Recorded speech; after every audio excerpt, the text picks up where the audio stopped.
You see it right there. You see it. Patriots 10, Broncos 7 in the conference championship game. The Patriots are headed to Super Bowl 60 in Santa Clara. We'll find out later tonight who they'll play from the NFC. It will be the winner of the Seahawks-Rams game coming up in about a half hour. But for the first time ever, the New England Patriots have gone into Denver and won a playoff game. Steve Grogan couldn't do it. Tony Eason couldn't do it. The greatest of all time, Tom Brady, couldn't do it. But Drake May and the Patriots did it today. We got our crew here. We got Phil Perry. We got Tommy Curran. We got three-time Super Bowl champion Ted Johnson. He knows something about going to a conference championship game and playing in a Super Bowl. Just want to get your takeaways of what you saw from this snowy, weird game at Empower Field in Denver. Phil, let's start with you. They handled the snow, they handled Jarrett Stidham, and they made fewer mistakes. To me, this was about the Patriots understanding what kind of game that they were in and not losing it. They made fewer mistakes than the Denver Broncos did. It certainly was not perfect, but this was a well-coached team on the road. They're now 9-0. On the season, on the road, they go into the toughest environment yet, and they're going to the Super Bowl because they were the better prepared and better coached football team today. Better team in game, too, Phil. I think that's exactly right. The way that they managed this game as it started to declare itself early on, they allowed that first touchdown, and then after that, really locked down. They ratcheted up the heat on Stidham, and he got more jittery as the game progressed and started to maybe revert a little bit to a guy who's been a backup. That last pick, to me, was the kind of play that somebody who's a little jumpy and not understanding the import of where you are in that portion of the game exists. So it was one of the great turnarounds in the history of the NFL. I loved it. It was a gutsy performance. Excellent job. I mean, they had a lot going against them. The Patriots did. They had the shorter week. They had to travel. They hadn't conditioned, and obviously in that altitude. And they didn't have the bye week like the Broncos did. So a lot of things that favored the Broncos in this game. But they went in there, and it was a gutsy performance. And just like the guy said, I mean, they didn't do a lot of great things, but they didn't make as many mistakes as the Broncos did. And I was told by Mark Schlereth on our afternoon show at EEI that Jarrett Stidham would not lose the game for the Broncos. Well, that one costly mistake, his turnover, led to the only touchdown the Patriots had, and that's what cost them the game. Patriots took advantage of their mistakes, and that's what you got to do in conditions like this. Pats are going to the Super Bowl. It's an unbelievable season so far. Well, keep the car running right there, Ted. You said Jarrett Stidham could have lost the game or may have lost the game for the Broncos. I'm wondering, do you think it was more Stidham or is it more Sean Payton? Because we look at it, not a lot of plays, scoring plays to dissect here or scoring opportunities, but one golden scoring opportunity for the Broncos early in the game. They were up 7-zip. They got the ball. It's 4th and short. They're in the red zone. You got Jarrett Stidham at quarterback. You're going to take the points, aren't you? Going to go up 10-zip? No! Sean Payton doesn't take the points, Ted. They get stopped, and then that led to the Stidham mistake. I would put that was a strange call from Payton. You put it more on Payton or Stidham? Well, look, I mean, those are the two big plays of the game. I mean, the turnover on downs there, going for it on 4th and 1. And Payton, I think he doesn't go for a lot of 4th downs, and they aren't the best 4th down team in the NFL. In fact, they rank pretty low at that in that category. I think they're 50%. Patriots are one of the best. So that was an odd decision right there, guys, because that typically isn't his cup of tea right there, and you would think with the conditions worsening that they would have gotten the points. They didn't. So the Patriots, the 4th down play, the boot to the left, they were all over it, almost an interception. So credit the Patriots for being on top of that play. But, yeah, that was probably not the smartest decision, Tom. No, I think it's a complete misjudgment of the way the game is likely to play out. Denver has a good defense. The Patriots are on the road. They're combating the crowd noise. They're fighting the altitude. They're fighting their first time together in a game of that magnitude and on the road. You have to figure the Patriots are not going to go up and down the field on your team. And if you're going to roll out a backup quarterback practically in what it amounted to a naked bootleg with 2 guys coming at him, I don't know what the breakdown was there, if it was designed to let those guys in. That's a really low percentage play. So I was stunned that they didn't take that. They would have been up 10-0 at that point. 10-zip, yep. Mm-hmm. And the only 7 the Patriots put up was on the Stidham mistake. So it's coach and quarterback. And again, as Phil pointed out at the outset, the Patriots managed the game as it evolved and played the game by looking at what the other team they felt was capable of and what they were capable of, given the conditions and the time and the score. Even the way the Patriots handled the football when they had it in the second half and the weather was getting worse. The job they did to suppress whatever inclination they had to throw the football on third down to try to sustain a drive. It was like they were completely content to just punt the thing away. They weren't even getting a good day from their punter, Bryce Behringer. That's a discussion we can have a little bit later. But really, not getting consistent work from him, and yet still they understood we're almost better off not having the football right now. And so even though we're clinging to a 3-point lead, I liked the way they handled the game. And then to run the quarterback at the end and run him for a first down for basically the game-clinching play, that to me is how you handle a situation like the one they were in today. And the funny thing, too, Mike, is you almost have to anticipate at some point, no matter how much arm talent Stidham has, he may make a mistake that'll put the Patriots. So, I mean, Sean Payton not presuming that at some point we're going to be put into a negative situation because of a mistake that our quarterback may make. I just really don't understand not taking the 3. And the Patriots did the same thing.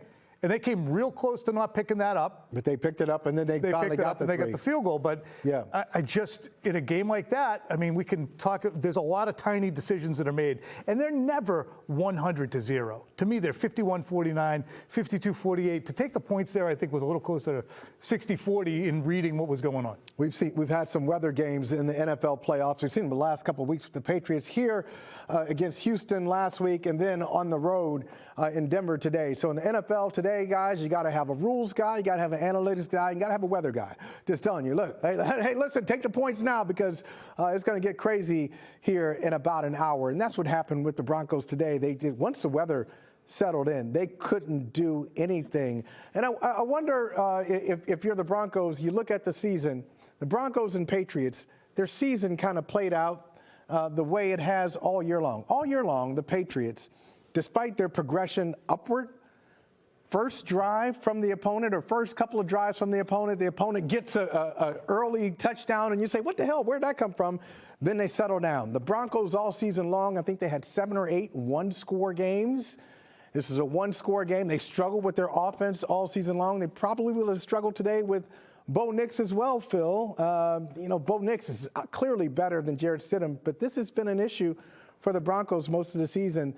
They were booed. Remember, they were booed in that Thursday night game against the Raiders where they struggled against them too. So it's just interesting how the Patriots and Broncos have stayed true to form all the way through the season. Yeah, they were getting booed today by their home crowd early in that game because it was run, pass, and punt it away. Yep. And I understand it to some degree, but I think maybe Sean Payton just got a little impatient by going for it when he did and making that critical mistake and maybe believing a little too much in his own play calls and not understanding the situation, what the weather might look like in the second half, but also understanding who you have at quarterback. And yes, you can have all the confidence in the world that he's going to make the right play if it goes according to plan. But on that play in particular, he's rolling right. There are Patriots that are breaking through the line almost immediately. And Jarrett Stidham, for his career, small sample size, he has been a really bad quarterback, a 40% completion player when under pressure. And so there are just things you can't anticipate. And I think Sean Payton should have baked that into his decision-making by kicking that field goal instead of going for it and really ruining his team's chances. He couldn't have known it at the time, but that's how it ended up playing out. It really is when you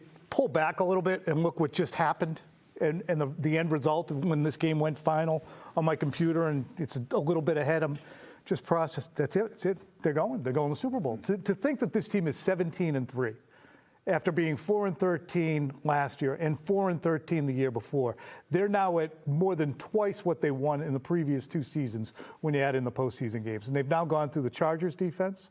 They've gone through the Texans defense. They didn't necessarily go through the Broncos defense per se, but they beat the Broncos, who have a terrific defense. They're just an incredibly resourceful team. I don't know whether you can use this game, Teddy, as a measure of what you're going to look at over the next 14 days between now and whoever they play in Santa Clara. But I do think that one thing will translate, and that is Drake May's mobility. And Drake May, that's the undervalued part of his argument as the MVP. The votes are long since in. Chances are good, based on precedent, that if you're the all-pro quarterback, which Matthew Stafford was, you'll also be the MVP. But when you added up all the running that Drake May did and compared that to Matthew Stafford, he outgained him. He was closer in total touchdowns. And the Patriots are going because of Drake May's running ability. And the last play really underscored that. So it's interesting when you look at the totality of the season a little bit, Ted, and look at those things. Do you think this game will it all be anything that the Rams or the Seahawks are going to look at and say, oh, boy, I can tell what they're doing there? I wouldn't use this game to scout for this Super Bowl at all. I mean, I would. I mean, the conditions dictated, obviously, a lot of what the Patriots did. The opponent dictated a lot of what the Patriots did. Now, I'd like to think it's the weather conditions out there for the Super Bowl. It's going to be, I don't know, 50s and sunny, and probably the best conditions they've had of any playoff game so far. I just can't imagine, honestly, these last 2 or 3 games being all that significant. I know you got to watch some of it, whoever the opponent is. But I just these last few games have not been Drake May, mostly because I think of the conditions. Although I was surprised, guys, to see Drake. He looked a little off kilter to start the game. He looked a little, and the conditions were good that first half. He was kind of trying to steer the ball in there as opposed to just letting it go. So it looked like a little bit of the pressure for the first time in the playoffs got to him. But I can't imagine that trend continuing with the nice weather they're going to get. I just don't think that these games and these playoffs, with as bad as the conditions were last week in Foxborough, today in Denver, that it's going to be much use for whoever the opponent is in the Super Bowl. Ted, you have to forgive us. I mean, you're on the set with 3 writers at heart here. Okay, so yeah, think about some of the connections here. Adam Vinatieri's in the booth. 24 years after making one of the greatest kicks in NFL history, he's in the booth with the Crafts, and it's a weather game, and the Patriots win and go to the Super Bowl with a team coached by Mike Vrabel, who was a teammate of yours on the 2001 team that nobody expected. And where's the Super Bowl, Teddy? San Francisco, the hometown of Thomas Edward Patrick Brady. I mean, just the connections. Really, when you put this team into context, this 2025 Patriots team, when you saw it, the banner on there, 2025 AFC champions, New England Patriots, do they remind you of you guys in 2001? Have they ascended past that, or are they just something different? What do you think of when you see this team? You know what? I think it's something new and different. I really do. I mean, I know Mike obviously connected to the old teams, but the way in which he coaches this team is very different than the way Coach Belichick coached us. Very, very different. Look, in Mike, I always said from the very beginning that he was the smartest player I've ever played with, that he would be a head coach someday. But to do what he's done in just the first year here is remarkable. I know he's been successful in Tennessee, but with all the new players, more than 2/3 of this team was brand spanking new that he brought in. A lot of coaches from diverse backgrounds that he brought in for it all to come together. He's working with a new general manager for the first time. So it's a lot of these things that you just wouldn't expect to happen the first year it happened. But I don't feel like a lot of ties to the old regime. And I feel like Mike has put his own stamp and his own kind of spin on this. And so it's a new and different era for the Patriots right now. Yeah, I think this team is far, far different from the 01 edition, even though the parallels are there with the turnaround. That team went from 8-8 to 5-11 to 11-5, but it was dotted with the Lawyer Malloys and Ty Laws, and Ted Johnson, Willie McGinnis, Mike Vrabel, Brewski. Bledsoe, who was a franchise quarterback, Terry Glenn, who was a great player. So that team was littered with high draft picks who were very good players. This Patriots team was assembled in a lab. It was just this is not a homegrown team necessarily. It's key players, Gonzalez, May, Will Campbell, are up-and-coming players, but they bought this team and drafted this team this year. And I would say, too, that this 2025 season in the AFC is different than back then. There are cycles. I'm talking about the schedule and the strength of this conference right now. It's not what it was then when it had Manning and McNair on the rise, and it had the Raiders as good as they were, and Kurt the Warner Steelers. and the Rams lost to late that season, right? So those are all teams that were the Patriots. I'm not discrediting what they've done. It's just a far different, more magical and unexpected story in some ways. Yeah, I was just going to use that word, unexpected, and both were unexpected, right? But maybe this one even more so, and that just lends to the feeling that Patriots fans, I'm sure, are feeling right now. I think the other similarity between these two teams is, and I'm not sure I would have said this about this particular Patriots team a month ago, but understanding what the game needs and giving what the game needs in order to come away victorious. These last 3 weeks now, they've won on defense. And I'm not sure how many weeks on the Patriots schedule you could look at it and say, boy, the defense bailed out the offense on this one. You had a quarterback who's on an MVP run from damn near start to finish outside a couple games in that first month of the season. This was a Drake May-led operation. Last 3 weeks, it's what's gone on the other side of the ball that has pushed them to the heights that they've now achieved. And I give them a lot of credit for that. I give their coaching staff a lot of credit for that. I think you have to give the depth of the roster a lot of credit there. And so in that way, this team is similar to that one, I think, all the way back in 2001. There's some adaptability. There is similarities in the sense that, we had to adapt back then. We had to morph from week to week. We were game plan defense and a game plan offense. I feel like that's what these two units are. So there are some parallels in that instance where there were times when our offense carried us in 01, and there were times when our defense carried us in 01, and then there were times when guys were asked to do things that they normally didn't do and had smaller roles and bigger roles depending on what the opponent was. That's the same thing in this. You got Robert Spillane goes down. Jack Gibbons comes in and fills in nicely for him. So there are some similarities in that sense. But one thing that is interesting is that profile of that 01 team. I think there were 7 guys on that 01 team that were on that 1997 Super Bowl team against the Green Bay Packers that lost. So it was a little bit older profile of team.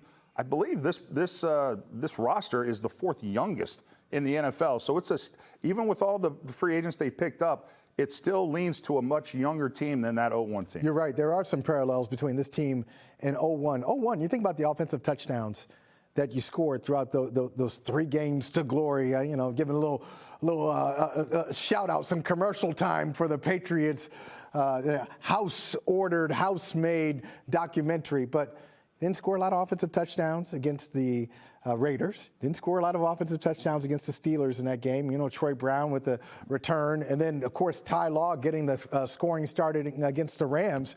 So not a lot of offensive touchdowns. And so this team was really dominated by defense as well. Presented by Gem Plumbing and Heating. For an instant reaction to your heating, cooling, electrical, and plumbing needs, visit AskGem.com.